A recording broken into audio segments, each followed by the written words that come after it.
Ang pulong sa Dios buhi og nagalihok nga gamhanan, labi pang mahait kaysa espada nga duhay sulab ug modulot ngadto sa kitagbuan sa kalago espiritu.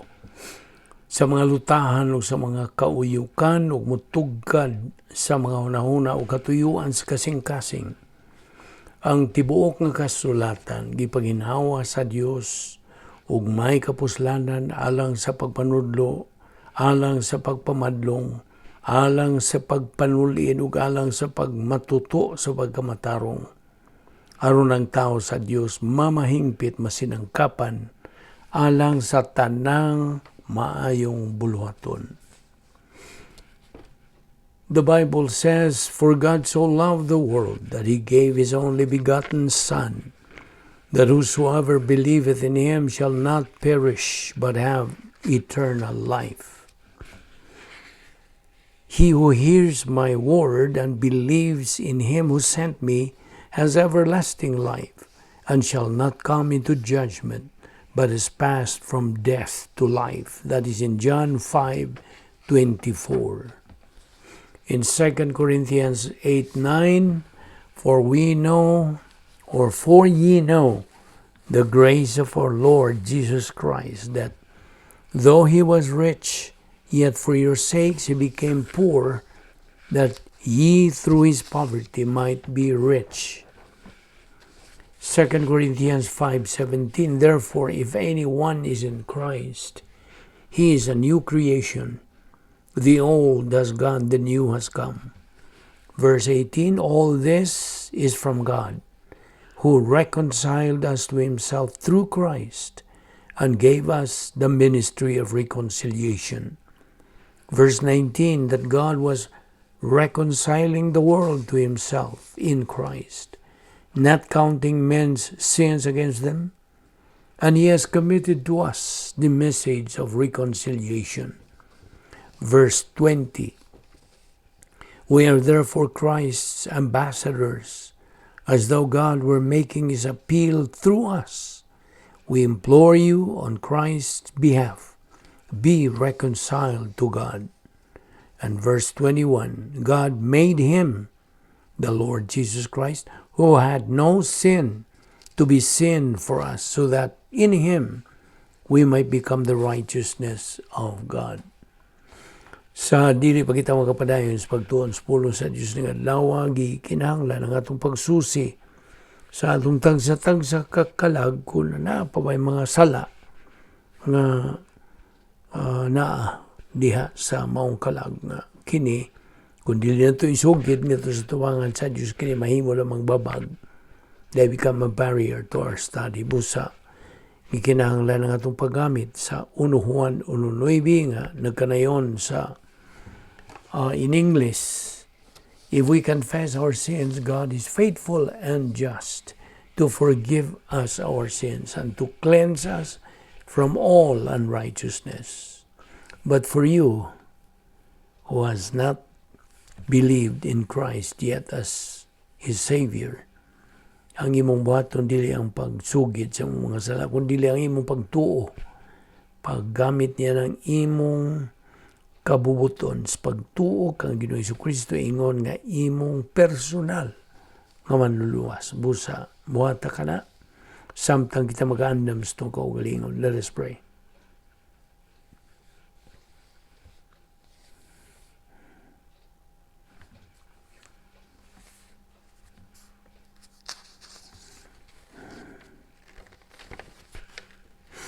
Magampo, tabalaan na mga Diyos. Nagpasalamat kami kanimo, unas tanan, ining laing adlaw nga, imo na usab nga gipadangat sa among kinabuhi kini. Di mailhan nga ikaw, nagapadayon pag yun ang imong plano, sa tagsa na mo kakalag, ug sa among kinabuhi. Busa ubani kami karon sa among pagpadayon, sa pagtuon sa among pulong. Give us the concentration so we can learn more doctrines from your word. May God the Holy Spirit enlighten us tangtang nga mga babagan niya sa mga huna nga mga tawhanon aron kami maka punting lamang sa imong igatudlo kanamo ning adlaw. Kining tanan among gipasalamatan sa ngalan ni Ginoong Hesukristo among bugtungan luluwas. Amen. Mayong adlaw sa tanan nato nga mga subscribers, mga higala, atong mga igsoon diyan ni Kristo. Welcome once again. So karong adlaw magapadayon kita sa paghisgot, pagtuki ni ining pagtulunan nga giuluhan o the doctrine of divine blessings. Okay? So kung andam ka na, padayon kita sa dapit diin kita mohonong kagahapon. Unas tanan, agi og pagpadayon sa atong paghisgot ni ining maong doktrina. God, as what we said, is preparing, nagaandam, nagatagana sa iyang mga panalangin, blessings, didto sa eternidad pa. He prepared, He provided His blessings in eternity past. Na kana sa Episo 1:3. Now, giandam ng daan kining maong mga panalangin sa kaniadtong wapang tanan. And they are all ready for you at the very moment you became a child of God. Yato yung higayon nga mong gidawat si Ginoong Jesucristo ingon nga manluluwas. Okay? Now, these blessings, paminaw, kining maong mga panalangin, in its technical word, is what is nga pulong ni ini mawang gitawag og escrow blessings. Now, kining maong mga panalangin for us believers, the moment we attain the stage of spiritual maturity, inigdangat gyud nato sa ang spiritual maturity, otherwise called capacity stage, are held in abeyance, ready to be o andam nga ipangapod-apod didto inigdangat na nato dito sa Trinidad. Ready to be distributed right there when we reach eternity. Therefore, while we are still here in phase 2 of God's plan, unabaw ka unsa ning phase 2 nga we are believers in time, mga magtutuo kita dinhi ni ining panahuna nga human kita modawat ni Kristo nga atong manluluwas, kita nahimo na nga mga magtutuo ni ining ikaduhang bahin sa plano sa Dios. Phase 2 of God's plan. We need to learn. Samtang niya kita ni ining maong phase 2. We need to learn the policies, the requirements, and the protocol, and as how to receive these blessings. As to how do we reach the capacity stage, the stage of capacity to receive these said blessings while we are still here nining kalibutan na. Okay? So, mo nagingon sa Binisaya nga, ang nakini sa katakos sa pagdawat sa mga blessings while niya pagita dinhi nining kalibutan nga gidumala ni Satanas. So, God has prepared everything we need in the heavenly places. That's how we paraphrase Ephesians 1:3. Now, so to make it short, okay, even long before you accepted salvation, before you accepted Christ as Lord and Savior, God has already prepared in advance kinining mga panalangin. Because God, in His omniscience, knew you would accept salvation. Again, through His perfect omniscience. Along the way, in your life, you will surely make a decision to believe in the Lord Jesus Christ as your Savior. And God had prepared everything you deserve to receive. Okay? While you are living in this world as a believer. And sometimes, you fail. Usahay lagi, mapagkyas, kaya nga naman. Di man, para sa mga magtutuo, dili nila masinati ang pagkatinuod. Why? For unbelievers. Okay? Sa mga dili magtutuo, they cannot experience the truth. And why? Well, they have not also experienced the veracity of God. Wala. O man po nila masinati ang pagkatinuod yun sa Diyos. Inumdumi, when we talk about blessings in life, ang tinubdan, mao ang Diyos. Okay? The source is God. And if God is not real sa imong kinabuhi, then the blessings that God has promised can never be real in your life. Mark that. Isuwat na diha. Badlisi na diha sa imong notebook o sa imong iPad. That is exactly the principle behind that. If we talk about escrow, now, we connect it to blessings. Gisumpay nato na sa mga panalangin. God has prepared all the blessings that you will need in your tenure as a believer in this human life. On the meaning on the escrow, you can only receive madawat o maangkon mo lamang ang maong mga panalangin kung takos ka nang mudawat o muangkon ni ini nila. But do not ask for it. Ako ka namang giinan kagahapon sa atong paghisgot nini nga. You cannot ask it. You cannot ask for it because if you ask for blessing, that will never be true. Since the blessing that will come to you, they will only come according to your capacity to receive them. Understand? Samtagi na. Maura na higayon nga. Bubuan ka na sa panalangin, kaya ka na may katakos. If you do not have the capacity to receive the blessings that God has prepared for you, God is not going to give these blessings. No. Delay it. That is what escrow means. You need to fulfill a condition to accept the blessings. Just hold on to these things that we are talking about, okay? Because this is just and introduction pa ni nining atong gituki. Ngadto atong ma-apply kining mga prinsipyo sa atong pagsibog sa unahan sa atong ilisgutan. Inigambot magtutuo diha sa gate 8. Okay? When the believer reaches gate 8 of the operational divine done as fear, the believer recognizes the giver, God Himself, in every gift that he received. We know from our previous studies nga prosperity test is to test the believer if he can pass the test.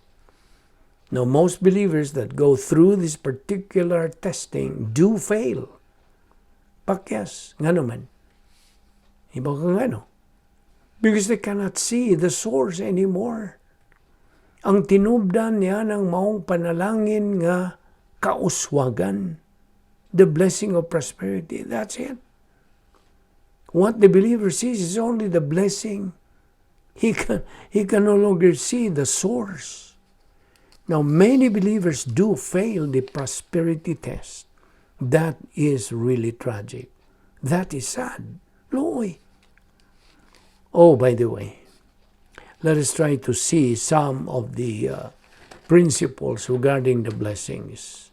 Okay? First of all, blessings do not begin at spiritual maturity. Basin ng uban mo ingon nga ang school blessings begin at spiritual maturity. Pero blessings per se, daghan mang klaseng blessing, God. There are many kinds of blessings. If you talk about escrow blessings, the ones that God has already prepared for you, that are to be given to you once you can have the capacity to receive. But when we talk about blessings in general, it does not start at spiritual maturity. Really? At the point of salvation, yan ang igayon, nga imong gituuhan sa Ginoong Kristo, nga imong manluluwas, you begin to experience the blessings of God. Learn that early in your spiritual life. And the very first blessing that you should be able to recognize are the blessings of logistical grace. As part of His logistical grace policy, God has designed a system of lesser blessings which He distributes during the entire earthly experience of the believer. Logistical grace, unsa man gyud ni? Kini mga butang that God supplies you to keep you alive in the devil's world. Always bear that in mind. Di ba na gyud na? Logistical grace are all the things that God supplies you to keep you alive. Aron makapadayon ka sa pagkinabuhi, dinhi. Din ang gitawag nila walog sa mga luha. The devil's world. Cosmos diabolicos. Because if you are left alone, you will be miserable here in this world. Do you know that? Now, why do you think you will be miserable if you are left by yourself? Kung pasagdan ka lang. You know me? As a believer now yourself, you are not of this world. You are in this world, but you are not of this world. Do you remember that? You know me na. And here is one more thing. Remember that the world is going to hate you because it hated your Savior first. So, don't you ever think that because you are now a believer, you will not be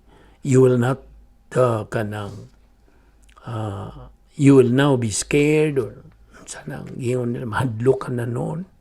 Ayaw kahadlok. In fact, ang Diyos nagsulti, sila, do not be afraid. God says in His Word many, many times for you, never to be afraid. Nagsulti sa iyang pulong sa makadaghan higayon, ayaw kahadlok, ayaw kahadlok. Do not be afraid. Okay? Na ay tungod sa iyang pulong nga, nag-ingon og, if God is for us, who can be against us? Paminaw.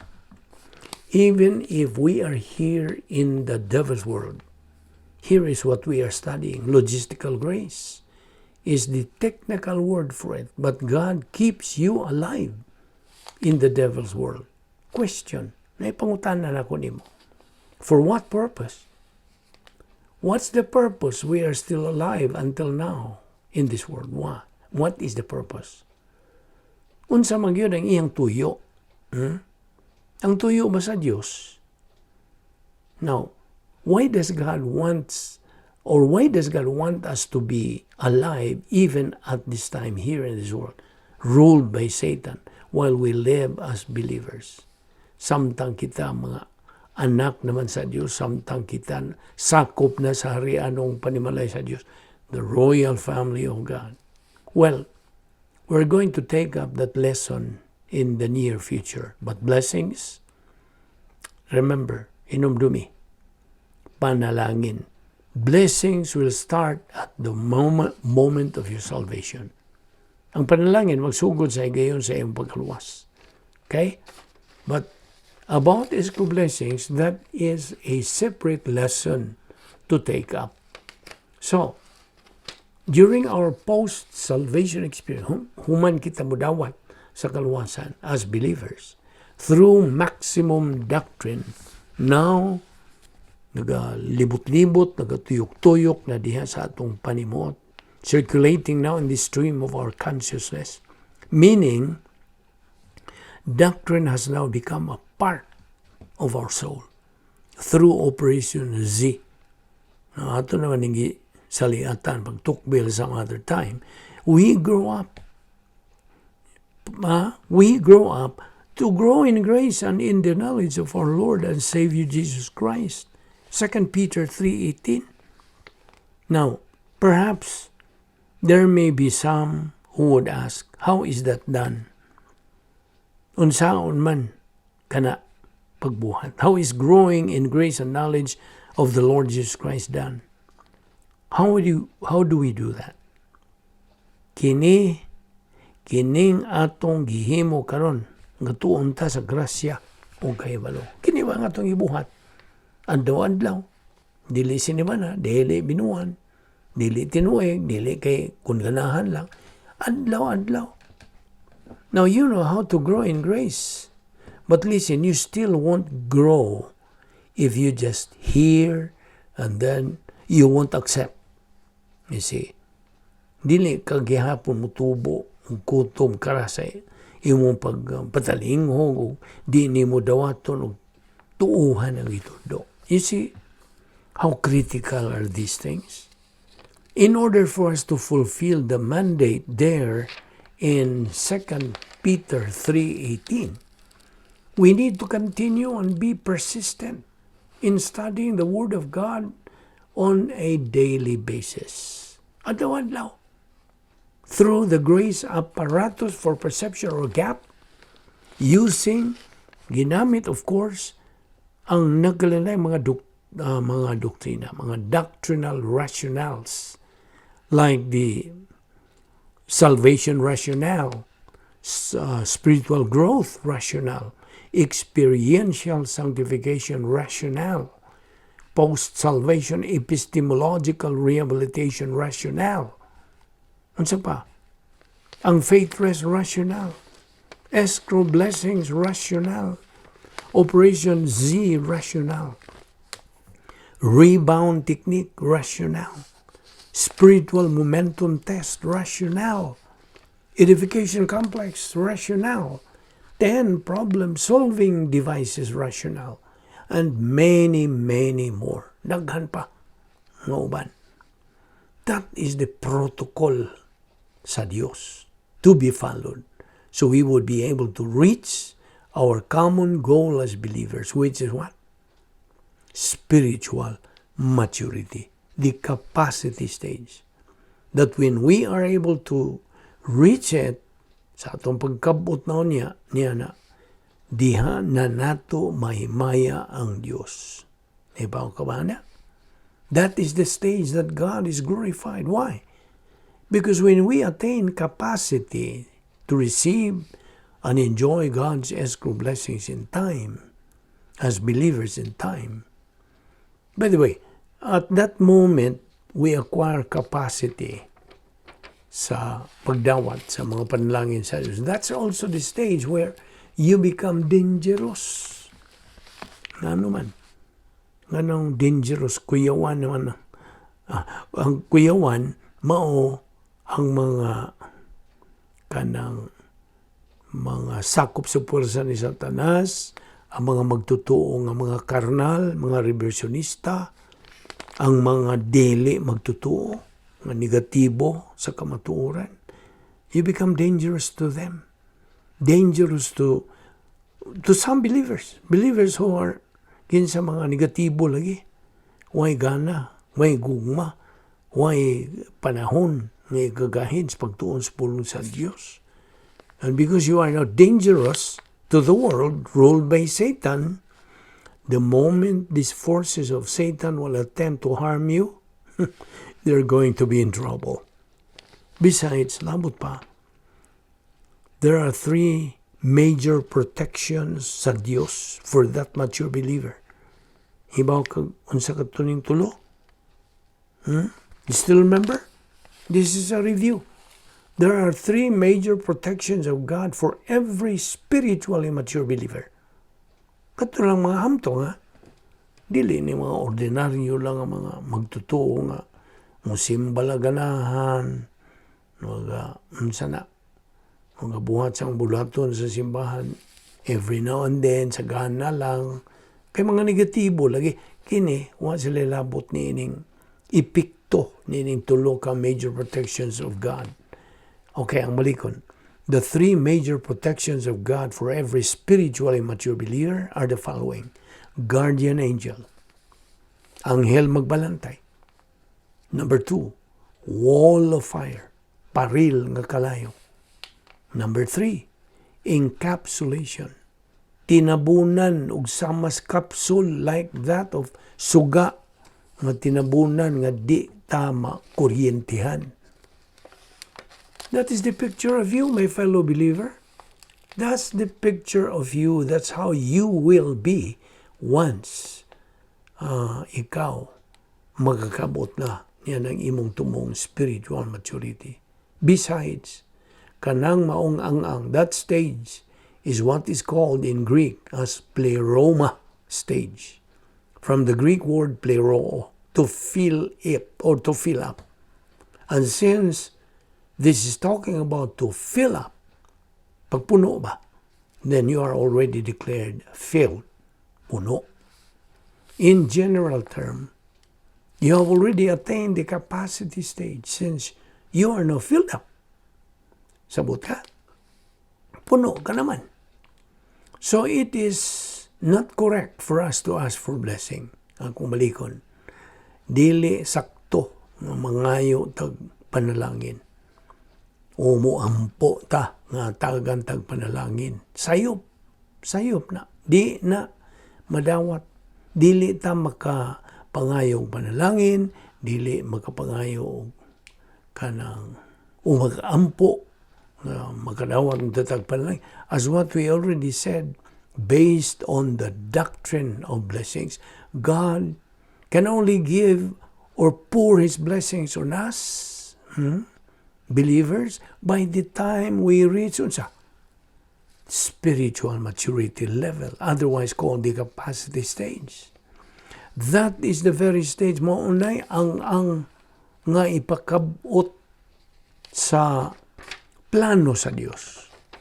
In other words, that's the only way that all believers have to comply with, have to follow, should we wish to receive God's blessing. Sa lagtod nga pagkasulti, there is no other way that we can change God's policy, God's design, God's protocol. Dili.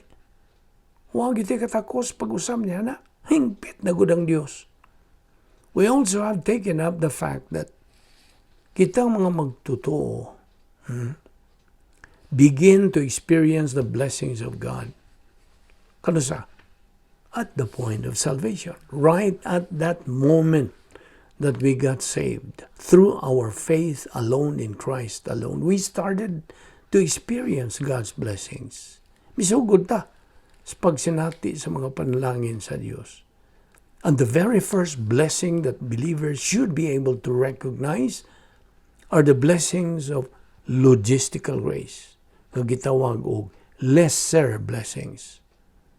These blessings are distributed by God to all Christians during their entire earthly experience. And these logistical grace provisions are the things that God supplies believers to keep them alive in this devil's world. Mark that very well. Timanig na. Maunay tuyo sa Diyos. That is God's purpose. Gagihatagan ta gagihatagan kita niya ng logistical grace support aron ta makapadayon, makalahutay sa pagkinabuhi din hining kalibutana ug aron ka makatuon sa iyong pulong. Ug sa maong paagi, you grow in grace and knowledge of our Lord and Savior Jesus Christ. And that you may attain the stage of spiritual maturity, then possess capacity to receive the escrow blessings in time. Now you're going to acquire capacity to receive God's blessings, capacity for happiness, in short, capacity for life. Now, ato ning ipadayon ugma, kaya niya pa'y daghan yun nga itong paghahisgutan. Okay? Magampo ta. Amahan na mong langit doon, nagpasalamat kami kanimo ni ining doktrina nga mong gitudlo ka na mo, hinahot nga kini mo tuhop ngayon sa among kalagog. Hatag ka na mo panalangin nga mo magamit sa mga dawadlang panginabuhi ingon nga imong mga anak. Salamat o Diyos ning among Bible study, pinagi sa YouTube, sa Vic Balbido Evangelistic Ministry. Gamita kini mga ministry. Alang sa imong kabulahanan, alang sa imong kahimayaan, o gamita kini in a mighty way. Kining tanan among ipasalamatan sa ngalan ni Ginoong Kristo. Amen.